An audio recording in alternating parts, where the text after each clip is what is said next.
We need the graphical interface here instead, and we have the choice from the available appliances. We could choose from the server side, let's say we could choose the Windows Server here.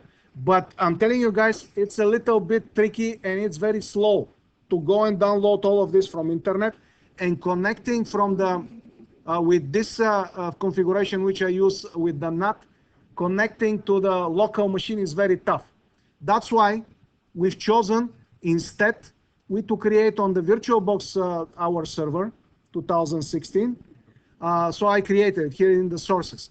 Then to do a lot of setups in it, the initial setups we normally do, plus the guest edition, plus let me open to see the settings also. Plus this one is very important to share the desktop. Remember, click on plus sign, choose the folder, choose any folder here, documents, let's say in that case, selected it, auto mounted it, so the next time it reboot to be there, and then to do OK. Well, with this option done, I already did this for the desktop. With this option done, even though you're going to implement this one within the within the gns3, after this we're going to still have access to our local machine, and we could copy and paste stuff from the desktop or shared store. Now, that's one thing, and the other here, very important, don't forget the guest edition. If you forget everything else, no problem, you could do it after the guest edition, you cannot do. Okay? So as soon as you do this, let me start the server. I actually will start the source server, so you guys to see what exactly I did this inside that setting. So my machine is there. I just want to show it to you the settings. So once again, what I did on my virtual machine before I cloned it.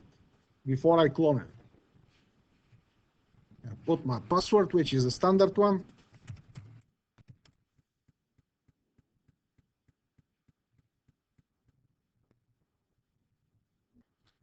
So while we're waiting, once again, the machine settings from the network part, that's the source machine, which I'm going to clone after. Once again, it's not or not network. That's what you need. You need to have an internet inside. Okay? And as I mentioned, the shared folder is very important. In terms of the memory, I'm using 3 gigabytes. If you see it slower down the whole thing, do it 2 gigabytes. And basically, that's everything what's mandatory here on that side. Now, let's see inside what I did after. Now, since I'm using this virtual machine already for 2 months, as you see, only 1 month remains. So at certain point, when nothing remained, I will need to remove this clone machine to create new, this source machine, create new one and use it for the next 3 months after, for the next 6 months, I'm sorry. Anyway, it's fine. I'm waiting my server manager to appear to show you all the settings which I did there. By the way, if I resize it now, it will be resizing too, which clearly means I have installed the guest edition. Crucial thing, you do this first. Okay, very, very crucial thing. If you don't do the guest edition, when you implemented it within the gns3, and you try to access the shared folder, in my case, my desktop, you won't be able. You're not going to see it. Now, if I go to the local server here on the server manager,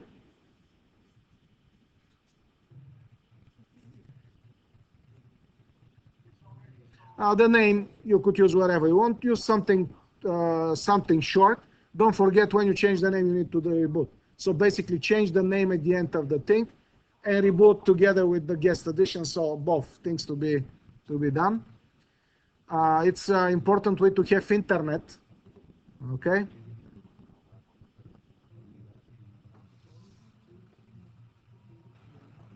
Because we're in a lab environment, I completely stopped the firewall. That's important.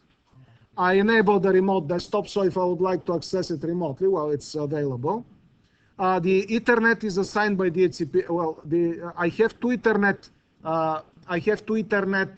adapters because I'm using it for another project as well. Basically, before when I do the clone, I stop one of the adapters. That's all. But my adapter, actually, the IP address is my IP address is assigned by DHCP. I leave it like it is by default. I never install the updates, and I'm not, even though it's a good idea to do it before cloning, I never bother with this, so I left it like this. I stopped all the protections here. Okay, I stop all the protections. If you open it, you go and see real-time professional. You have real-time, you have cloud-based, automatic, some exclusions and enhanced notification. All of this I stopped, as well as I stopped the Internet Explorer enhanced security configuration, so to be able to access any internet site without slowing down. And I changed my clock. I changed my clock to Eastern time, which we are in Toronto, in the Eastern zone. And my product is visible because I have my product ID is visible because I have an internet. So that's all I did. I once again implemented the guest edition, changed the name, and I rebooted. So basically, I will shut down the computer. Yeah, so I will shut down the computer. Now, before actually do this, let's do it. I'll shut down this computer. And afterwards, once I shutted it down, I did snapshot. Actually, I did 2 snapshots up to now. So if something happened, me always could go and revert to a previous snapshot. So do it faster than otherwise, if I need to install it from the beginning. And afterwards, I cloned it. So that's my clone. Okay. So after the cloning, I don't put it right away in ASA. I need to start the clone, and I need to do some things which are important while I'm having internet. Well, technically, if everything is done properly, I could connect it to the gns3, and then I could download whatever I'm gonna download now, and I could use it there. But the internet is a little bit faster when you use it like this. Okay, so basically that's what I'm gonna do. First, I'm gonna download whatever I need. I'll do all the additional settings which I need to do, and then I'm gonna implement it on the gns3. Okay, so once again, what I'm starting now is my cloning machine before implemented on gns3. So if I go machine settings and check the network interface, I have only one adapter available, not network, and the shared folder is here. And I know for certain that my guest edition has been implemented. Well, in 1 minute when it started, I will see it. It will be resized. So log in myself.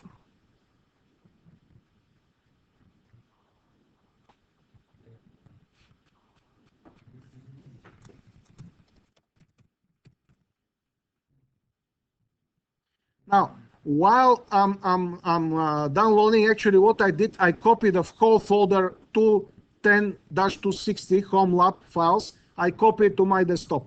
And I'm going to show it to you now, what I'm going to actually copy to my desktop. It's on my desktop, because I'm going to use a lot of these things to put in my server, which I'm preparing now. Okay? So, it says that the Windows license will expire soon. I would say close on this. I'll do very fast the display settings. Actually, not the display settings. I need to do let's resize it a little bit again, just to see if it will be resized. Here it is. It's resizing, so the guest edition is there. Right click on the desktop. This is completely optional, obviously. We'll right click on I'll unlock the taskbar, and I'll move it on the top so you guys to see better and easy, and lock it back. Right click on the desktop, and I will I've chosen to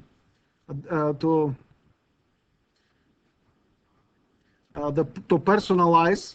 I would like to change the color of my desktop so to be easy recognizable. So I'll click here on the picture. I'll choose solid color, and I'll choose one of the colors here. Doesn't matter which one, just to change it. Then I'll click here on the search bar, and I write down power. So my to do like this, so the desktop do not power off itself. So basically, I just wait until it shows the option here. I'll choose the option, power and sleep settings. That's what I need. I'll click on it.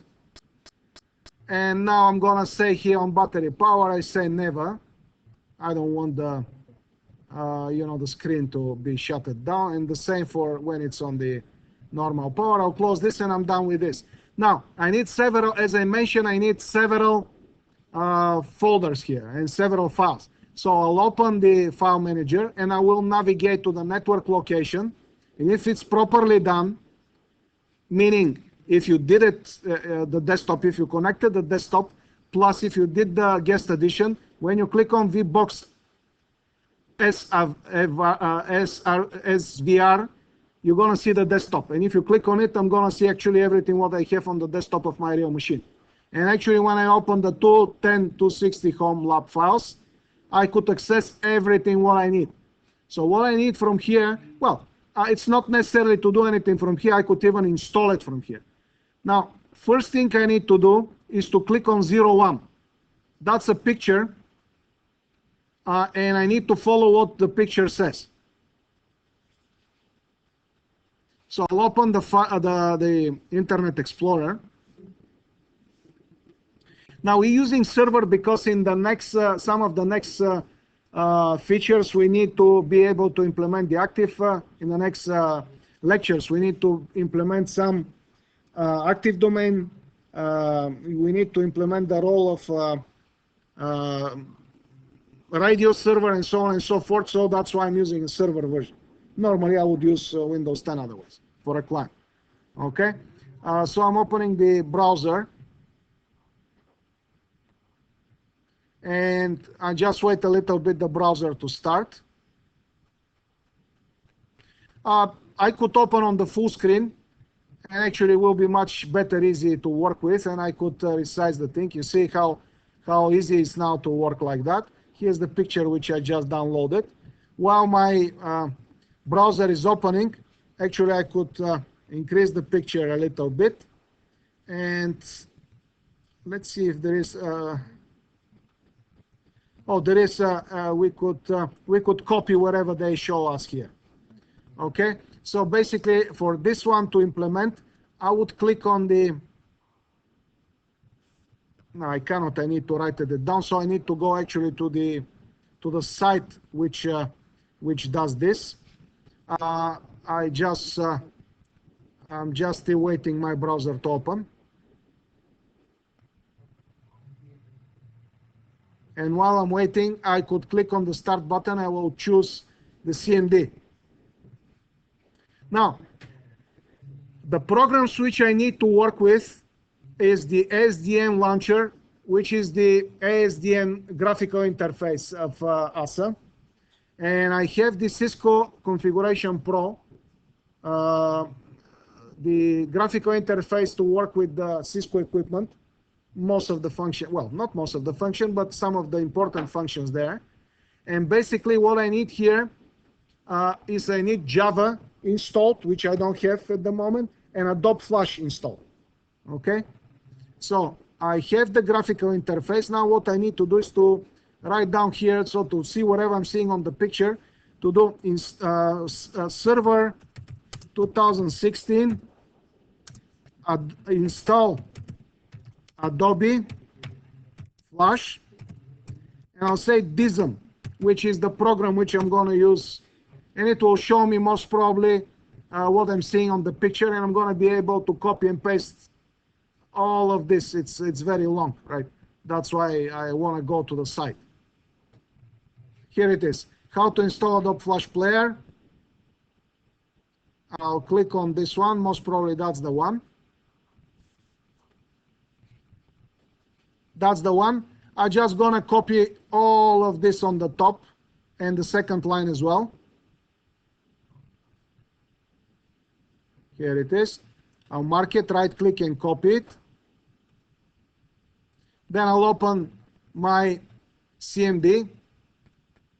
And actually I'm going to pin it to my taskbar also, so to be available all the time. And I also will click inside of the command prompt, and it will paste what I just copied from this here. And I'll click enter, and now it will install the Adobe Flash. Okay, very easily. While I'm waiting this to happen, actually, I'm going to open another tab on my browser, and I will do install Java. The Adobe has been installed. It's already there. So on the new tab, as I mentioned, I will do install Java. Click enter. I'll do download free Java software, which is the second one on the top. Then I'll do Java download on the button. Agree and start free download.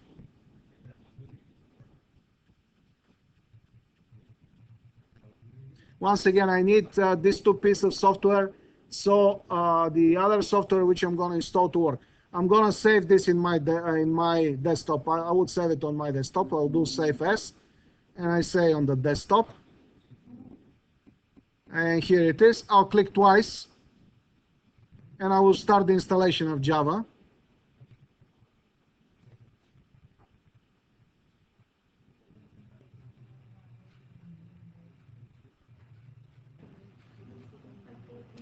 So what I do next is I'll proceed with the installation of Java. I will say install.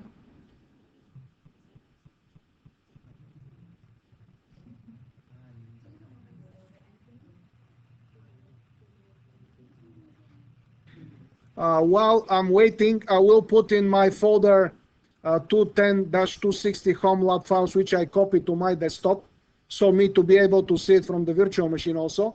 I will put there the portable version of, so I'll go to my, on my shared file, shared location I will go, and first I will copy there the TFTPD 64.4262 underscore port, the TFTP server. I will copy it,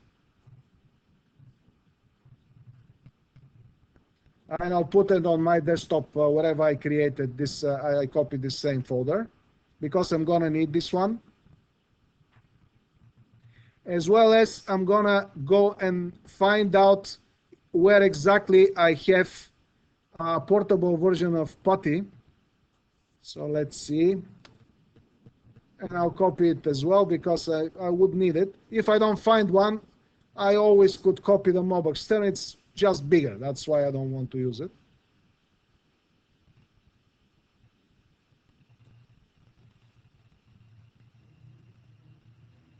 Let's see if I could find. I would copy vboxs term instead. I'll put it here. Okay. And then I will go back to my virtual machine. Obviously, I'm going to see both of this, which I just copied. So let's open the virtual machine now. And if I open the shared folder, and if I refresh it actually, or I could click F5, it will show the folders which I just copied there. Yeah, let's do refresh. Here it is. I have the both folders, and basically I could work even from these folders without copying on my computer. No problems with this. So I'll wait Java to finish installation, and then I will start slowly. Well, actually, I could open vboxs term, right-click on vboxs term application, and create a desktop on my shortcut on my desktop. So I'll use it directly from there.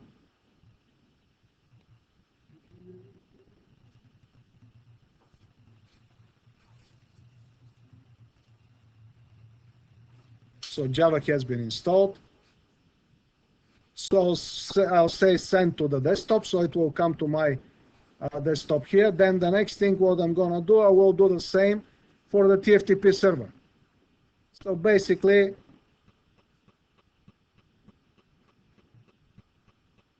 actually, I'm not going to do this. I'm going to copy the programs. I'm going to need them locally. So I will do copy, and I'll copy them here. Now the Java has been installed already. I don't need anymore anything here. I'll minimize this screen, and I will, before I minimize it, actually I'm going to start installing these two programs. First is the Cisco Configuration Pro. I'll click twice, and it will start the Cisco Configuration Professional, the installation of it. It's recommending to close the Internet Explorer. That's what we're gonna do, no problem. Do OK. I'll go through the installation.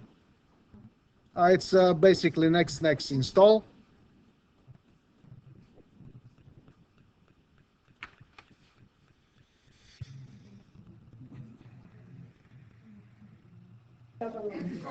So once Cisco Configuration Professional is installed, I will create the shortcut of the desktop.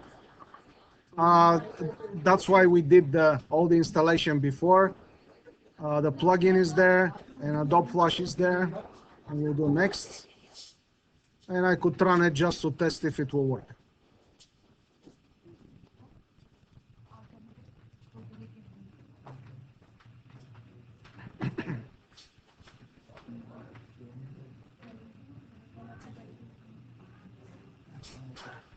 And as you see, guys, it's loading. Well, it won't show anything at the moment because we don't have anything which we could use, but at least we see the Java is working and the program is acting appropriately. For now, I'm gonna uncheck all of this. I'll do cancel on this. I'll say OK. I'll close this. And here how it looks. So for now, I'm gonna close it. And then I will start the installation of the ASDN.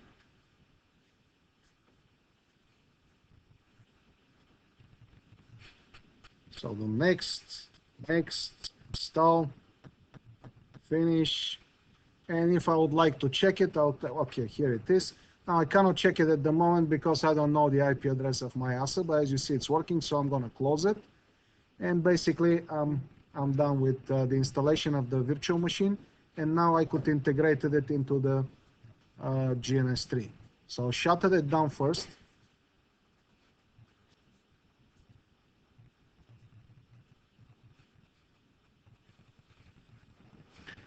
Then I will open my gns3. I would do edit preferences. I'll navigate to VirtualBox VMS. I will go new.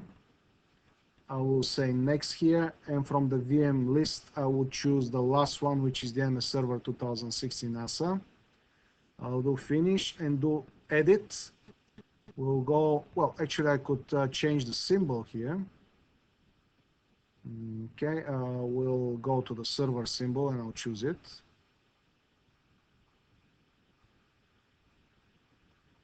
There it is. 3 GB of RAM. I'll leave it for now like this. It's not related to my real machine. It will be to my virtual machine. It will be related to my real machine.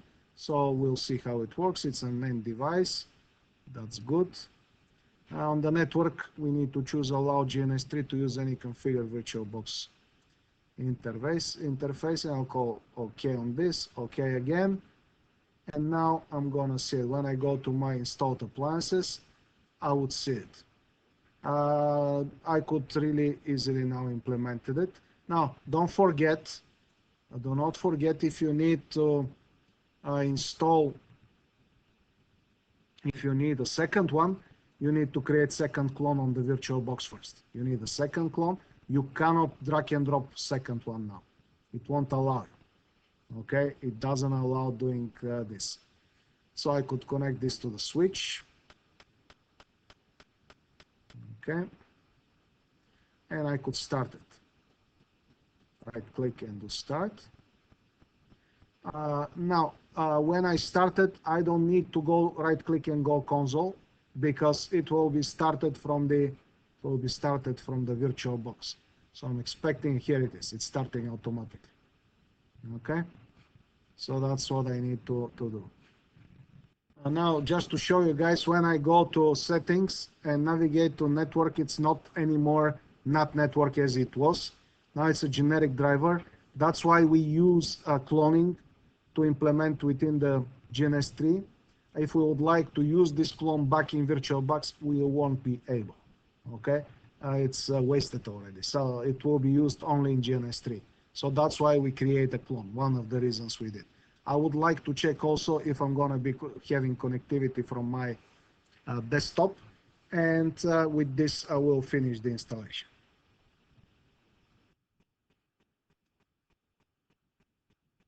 So enter it. I'll put my credentials.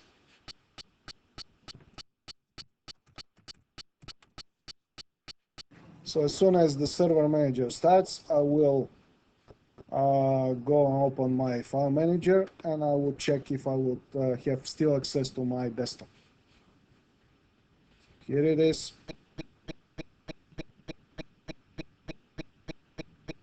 Network,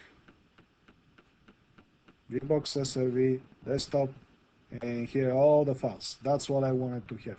And all of my programs are installed. Now I don't have connectivity obviously at the moment, but we will be able to do it.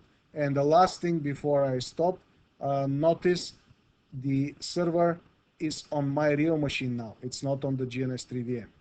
But because the ASA will provide it with connectivity, actually, it will be working even though it's on a different physical location.